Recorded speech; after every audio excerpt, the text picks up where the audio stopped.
Hello and welcome to a new video. And in this video, I just wanted to go through how to make a straightforward volume menu for your game. Something that often gets overlooked when you're starting out, when you're a beginner game developer. So this is going to be, you may notice that there's a little bit of a new format to the video. I'm going to show you everything I do, all the steps to get a audio menu going. There'll be jump cuts because I sniff and snuffle and cough and go a lot. If you see a cut, you haven't missed anything. It's just me cutting out things that you don't need to see, like me picking my nose or something. So just to get us started, we're going to create a empty object, and this is just going to have some audio on it. So we'll just call it audio. It's just audio. Audio will do. And I'm going to add an audio source. So this is going to be our background audio. We're going to grab some music, and I will grab that music from one of the most readily available places I know of that won't get me a copyright strike on YouTube, and that is the YouTube audio library. So if you haven't got a YouTube channel, you might not know about this, but YouTube has a full library of audio files that you can use completely free, copyright free. You're not going to get copyright strikes for using these audio files. So as this video is going up on YouTube, I'm just going to use one of these. Little side note, I don't know what the licensing is like for using these off of YouTube, so I don't know whether you could just take these and use them in your game. Always check before you do anything like that.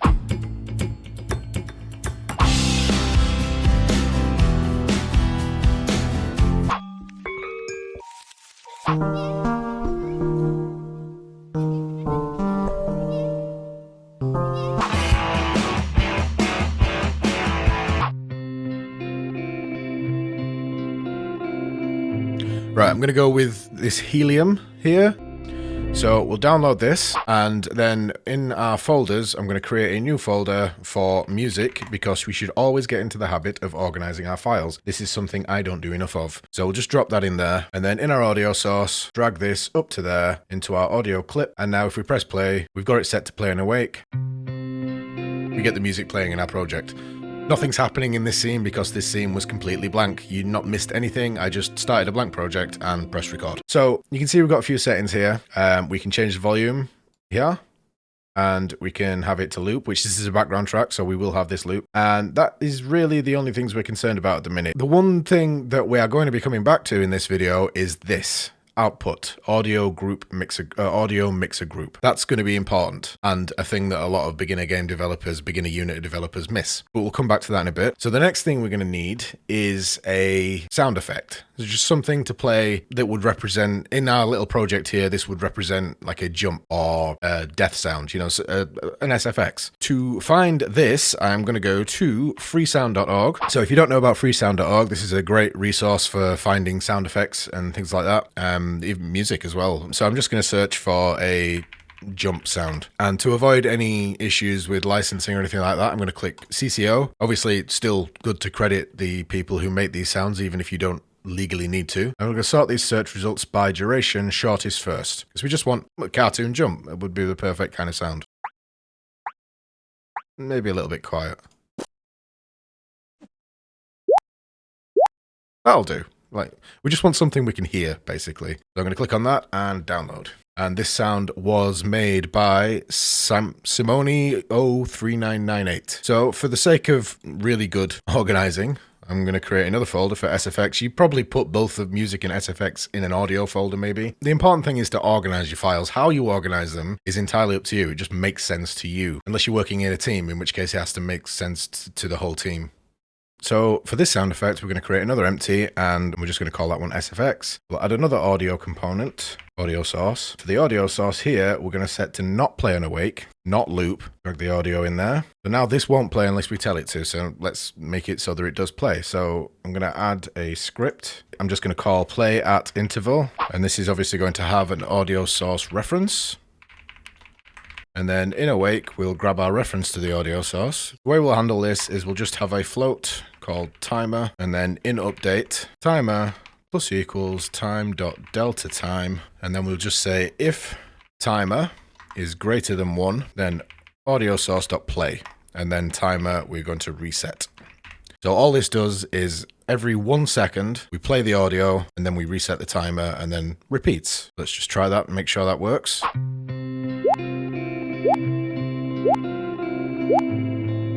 And it works. It's going to be annoying as hell by the end of the video, but we need both sounds playing to show everything working the way it's going to work.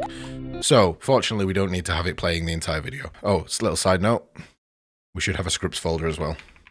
Scripts need organizing too. So, as I briefly touched on before, the audio, when you first get into Unity, and especially if you're learning from tutorials on YouTube like this one, you tend to start controlling things through the volume control, which you can quite easily do with something like this: AudioSource.volume equals, and then it's a 0 to 1 value. You could say it to something like 0.5. It's very easy to control the audio that way. And there are still times where you may need to do that for various other reasons, but the player controlling the audio, the player wanting to turn the volume down, the player wanting to turn the sound effects down, should not be handled this way. So here's how we should handle it. We're going to need this audio mixer window here, which I will just pull up here so it's a little bit easier to see. And if you haven't got this audio mixer open, which you won't have if you haven't opened it yourself, just go up to Window, Audio, Audio Mixer. Now, what this does is, I mean, if you've got any sort of background in sound, you know where this is going. If you don't, it creates essentially a single channel, or not a channel. That's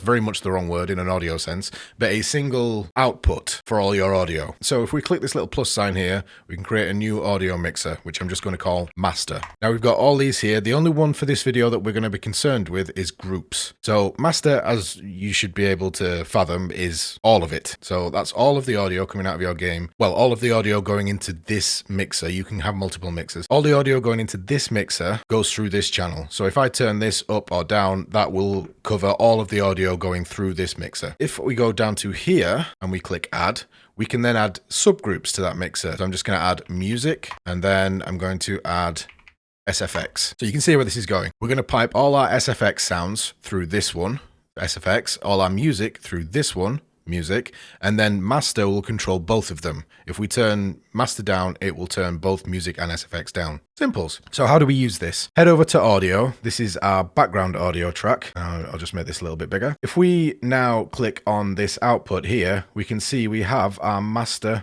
and our music and our SFX group. So if I just double click on music, that is now going through this music mixer, submixer group, mixer group. And then if I click on SFX and do the same here, we can then click on SFX, and that is now going through the SFX group. So if I press play now, you need to click this little edit in play mode button to be able to change this during play mode.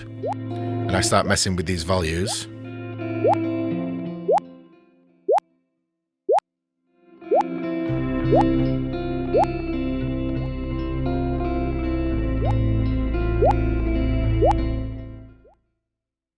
Everything works as it should.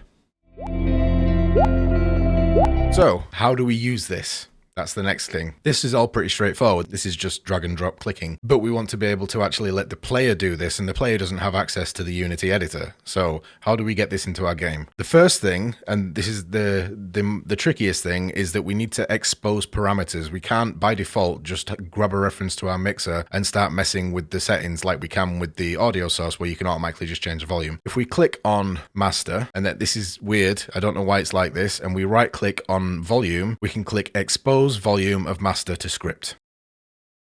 It's clunky, to say the least. And then if we do the same for music, actually we're going to rename these as we do them, because as you can see here, it gives it a really useful name, my expose parameter. So if we right click on that and we click rename, we can say master volume. And then we'll just do the same for these.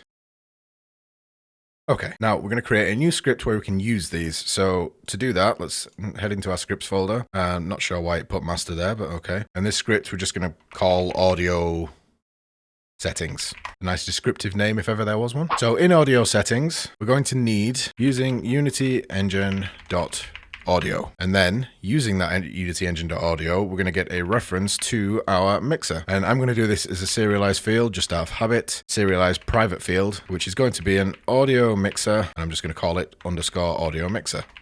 We are going to need some UI elements, so we may as well just do that now. So let's head into UI. For labels, we're going to need Text Mesh Pro. So if you click on Text Mesh Pro, you're going to get this little dialog box here. Just click Import TMP. I don't know why Unity doesn't just have this, why you have to import it every time. Like it seems weird to build in Text Mesh Pro into the menu system, but not build in Text Mesh Pro to the editor. But there you have it. So we'll also I'm going to create a panel just to make things look a bit more menu-y. And this will just be called menu. And I'm going to get rid of the background image. And we'll just make this black and opaque. I'll give it a little bit of a border. 50, 50, and 50, and 50 again. And then we'll drag our title, which is what this is going to be, a new title, into here, and we'll make that a little bit smaller because it's a little bit on the big side. I'm going to center it in all directions, and then we'll anchor it at the top. Actually, it's audio settings. Right, now to do things with this. By the way, this isn't a UI tutorial, so I'm going to be kind of flying through this part. So we're just going to bring in a slider. This is going to be our master volume slider. I'm not going to be messing with the style in this one. We're just going to drag in what we need to drag in as we need it. And you know what? Let's also have a title, or a label, sorry, for our slider. I've made this label a child of the slider, so now we can, if we just drag this just above it there, also I'll make it a little bit smaller because it shouldn't be the same size as the title, a little bit lower, and we'll call this master volume. And now if I move the slider around, it will drag that label with it. So this is going to be our master volume. Now, the thing that we need to know about here is if you look up at our volumes, they actually go from -80 to 20. This is because they're working in dB. Now, I'm by no means an expert in audio engineering. I make music, so I have some experience, but I would not claim to be in any way knowledgeable. But this is probably not going to make sense to somebody who has absolutely no experience in audio engineering. But basically, this is in decibels, and 0, counterintuitive as this may sound, 0 is actually not muted. 0 is kind of, basically when your audio plays, you don't want it going above 0, except in some circumstances where you'd need to be a proper audio engineer to judge when that is. But generally speaking, going above 0 is bad. Sounds weird, I know. So you'll notice if I press play, you can see that the audio is always peaking down here. Now you can hear the audio fine. Well, not when I'm talking because I've got it set to duck the audio, but if I shut up for a second, you can hear the audio fine, but as you can see, it's well below 0. If I were to turn this up to well above, it starts to get not good. So that is a little bit of a wrinkle. Now, how you handle that will be entirely down to your own preferences. What I've done in the past is I have chosen a minimum volume because, like, well, I'll play it again and I'll demonstrate. When you get down to, like, say, -40, you get into the point where the music's basically inaudible anyway. It's not quite muted, but it's so quiet it may as well be muted. So if I just demonstrate that, I will turn the music down. So there, -38, you can barely hear it, if at all. And if I turn it down to 80, it's gone. There's nothing there. So the reason this is relevant is because our slider, which is going to control the music, has to have a minimum and a maximum value. Now you can very easily just set that minimum value to -80 and the maximum value to 20, and then it will correspond directly to this meter here. The problem with that is most of that is, like, once you get past -30, -40, it's not doing anything because the player's not going to be able to hear the audio anyway, so it's just wasted slider bar, which, I mean, it's not a problem in terms of functionality, but it's going to look a bit weird. So the way I've dealt with it in the past is I put code in there that basically checks once it's below -40, just mute the audio. Just turn the audio off. If you want to do that, you can do that. If you just want to have it correspond directly to these values here, 20 to -80, do that. I tend to clamp mine between 5, which is anything above 5 and you start getting that horrible audio, and anything below -40 you can't hear anyway. So I tend to clamp my audio volumes between those two values, and then if somebody goes to -40, I will mute the audio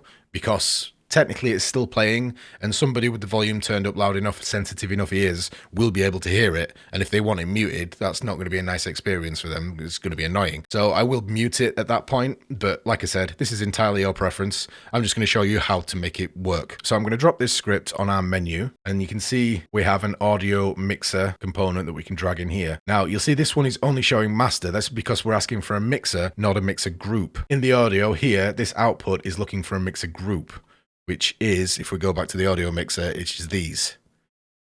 But this isn't looking for a mixer group, this is looking for a mixer, so this is the overall thing that we've created, this here. So, let's go back to our script, give it that master, And now if we go to our script, we can use these functions. So let's create a public void that we're just going to call update audio mixer from sliders. A very descriptive function name. We're also going to need to get a reference to the sliders. So using Unity engine.ui, I believe it is. And then once again, we need a reference to that. I'm going to separate these because, in fact, let's give these a little title. It's not title, sorry, it's header. Header AudioMixerGroups. And then this one is going to be header UI sliders. So serialized field slider. And this first one will be master slider. Let's be extra descriptive. Master volume slider. So the easiest way to handle this is we can just simply say AudioMixer.setFloat, and then we pass in the name that we gave our expose parameter, master volume. And then the value we're going to give it will be master volume slider.value. And that is all the code we need to use a slider to update the master volume. So to make that work, let's go to our slider and we have this on value changed. We're going to add an event to this. We're going to drag in our menu to this object here. We're going to click onto functions, go down to our script, audio settings, and find update audio mixer from sliders. And then the last thing that we need to do is drag in references to our slider. So that is just that. Now if we press play, we should be able to update our master volume from within the game.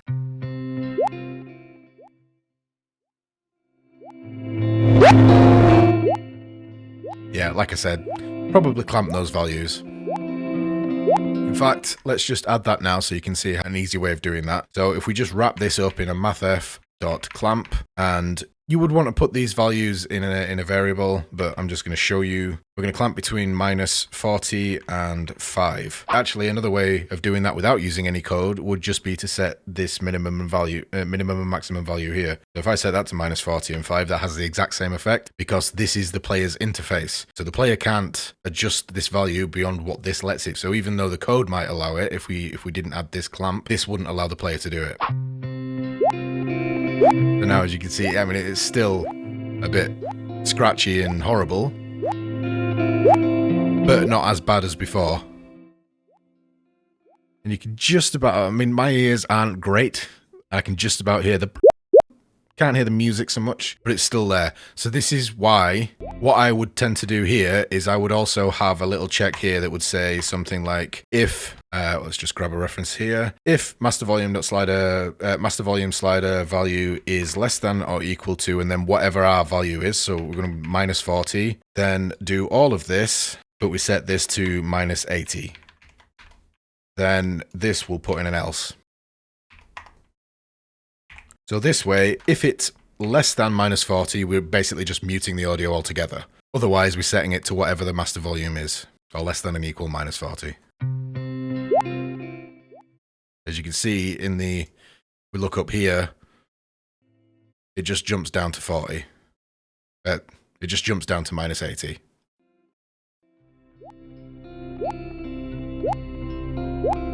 That's the master volume. Let's just quickly add the sound effects and the menu and the music volume so you can see it all working.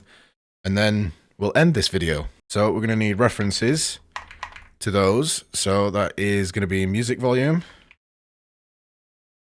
and SFX volume. We only need the one reference to AudioMixer because it's just the one mixer. We're not getting references to the individual groups. And then we'll do the exact same thing with these, but we need to change these to music. Right, so we're just duplicating that code, and you could put this into a function and pass in the value of the mixers that you wanted to deal with. And then obviously we're going to need additional sliders, so we can just copy the two sliders that we already created, and we'll drag this one down to here. What did we set that one on? That one's at 0, so we'll set this one to -50, and then this one can be at -100. And this label will be music volume, and this label will be SFX volume. And you can see where else is going. And then just in our references here, we just need to make sure we have the right sliders attached. We don't need to change the event because we currently have one function that updates all of the mixer values. And that should be everything. If we just press play now.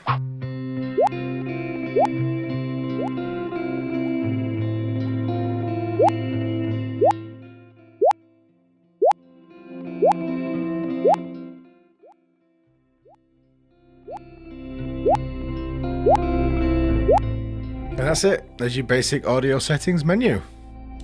Done the right way. And that's that. So, all that's left to do now is to say goodbye and thank all my amazing supporters, whether you're liking, subscribe. In fact, if you are watching this video and you are not a subscriber, please do, because apparently asking makes a big difference. So, I'm asking. But as far as support goes, if you like the videos, if you comment, if you share, you are doing a massive help to the channel and I appreciate you for it. If you are one of the few people who supports me on Patreon or supports the Discord server or is just part of the Discord server, again, thank you. But as always, a special thanks go to the Sugar Daddy / Mama Tier helpers, who are Dave Maldine, Reg Reed, Gabriel White, Aaron Clark, and Inanye. That's it for this video. I will see you next time. 2 bits of news actually before I go. I am competing in the Pirate Software Game Jam. Again, this is a game jam that I've won twice so far. However, this time, the Pirate Software brand has exploded. You've probably seen him all over the YouTubes. So this was a game jam run by somebody who had like 8,000 YouTube followers and 400 regular views on Twitch and streams, and now has over 1 million YouTube subscribers and regularly streams to about 12 to 20,000 people. So it's a bit of a different ball game now, so I'm going to be taking this one very seriously. Expect videos on what happens there, including me not sleeping for 2 weeks. Aside from that, my game jam, Beak Jam 2024, has been announced. It is on itch. You can go join that jam if you want. It was pretty much the usual setup. The theme will be announced at the start of the jam. There is prizes for 1st, 2nd and 3rd place, and I hope to see some amazing stuff done by you guys, because you always impress me. Thank you for watching, and I will see you next time. Bye-bye.